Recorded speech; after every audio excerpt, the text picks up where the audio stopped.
Okay, so it contains duplicate. Given an integer array nums, return true if any value appears at least twice in the array, and return false if every single element in the array is distinct. So in this example, we have matching ones, so it's going to return true because it contains duplicates. In this array, every single element is different, right? So here it's going to return false. So let's try and use this example and try and work up a solution from it. So let's say we wanted to iterate through this array starting here, right? Basically, we want to check if we found this element that we're on before. Have we found it? No, right? Because this is the starting element. But how are we going to keep track of what we've seen? We're going to use a hash set, right? So what we will do is we're going to import a hash set for us to use. And the reason why a hash set is so good for this example is because hash sets only store unique elements, right? So if we have a hash set of integers, and we'll call it numbers, basically on each iteration, if we have not seen the element before, we're going to add it to our hash set. And if we have seen the element before, then that means that it's a duplicate, right? Because we've seen it before and then we're seeing it again. So that means it's a duplicate. So then we're going to return true. So what is that going to look like? So numbers will be our hash set. And if we're starting the for loop right here, our numbers hash set is going to be empty, right? So here we're going to check if we've seen this element before. And have we seen this element before? No, because it's the start of the array, right? So if we haven't seen the element before, we put it in our hash set. And then we increment I. Here, we're on 2. Have we seen a 2 before in this array? No, because it's not in our hash set, right? So then if it's not in our hash set, we're going to add it. And then we're going to increment I. So now at 3, have we seen a 3 before? No, because it's not in our hash set.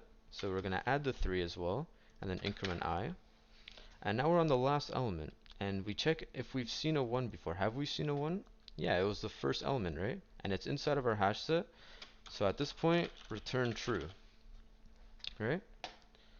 So that's essentially our algorithm. So how are we going to implement that? We're going to iterate through the entire array, right? And at each iteration, we're going to check if we've seen that element before. So we're going to check if numbers.contains the current element that we're on, right? This is going to be an if statement. We check if that hash set contains the number that we're currently on. And if it does contain it, that means that we're going to return true, right? Because that means we've seen it before, because now it's in our hash set. So, and if it's not inside of this, if this isn't true, then we want to add it to our hash set. So we're going to add this number to our hash set. And that's essentially the algorithm. But there's one very important thing, right? So let's work on this solution, for example, on this sample array. So this one's going to return false, right? Because all of the elements are distinct. But let's work through it. Let's start I here, and let's empty out this hash set. So here, we're going to start here, and it's going to check, have we seen a 1 before? No, so we're going to add it to here. We're going to increment I. Have we seen a 2 before? No, so we're going to add it to our hash set, and increment I. Have we seen 3 before? No, we're going to add that to our hash set, and increment I. And have we seen a 4 before? No, so we're also going to put that in our hash set. But now our for loop is finished, and we realize that if our entire for loop finishes without returning here, that means we have to return false because this will store all unique elements, right? So at the end of the for loop, you're going to have to return false because if it reaches this point, you know that you have all distinct elements in the array since you did not return true out of any of the iterations, right? And that's essentially the solution, right? Right? So as for time complexity and space complexity, what does it look like for this algorithm? So our time complexity, since we're iterating through this array, we're iterating through the entire array, worst case scenario. So like in this example, where, oh no, let's say in this example, right, where the last element is the one that we actually find is the duplicate, we had to iterate through this entire array. We had to iterate n times, where n is the length of the array. So our time complexity is going to be O of n. And what about our space complexity? So space complexity, here we're storing a hash set, right? A hash set is extra space. And let's say, for example, it was back to this example where it's 1, 2, 3, 4, right?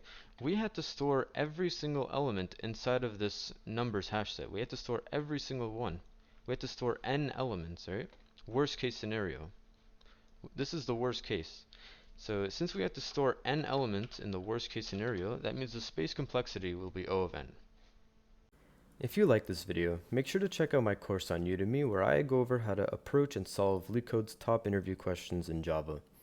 This will help you get more comfortable applying concepts like arrays, strings, linked lists, binary trees, dynamic programming, object design, and many other concepts in order to solve problems effectively and ace your interviews.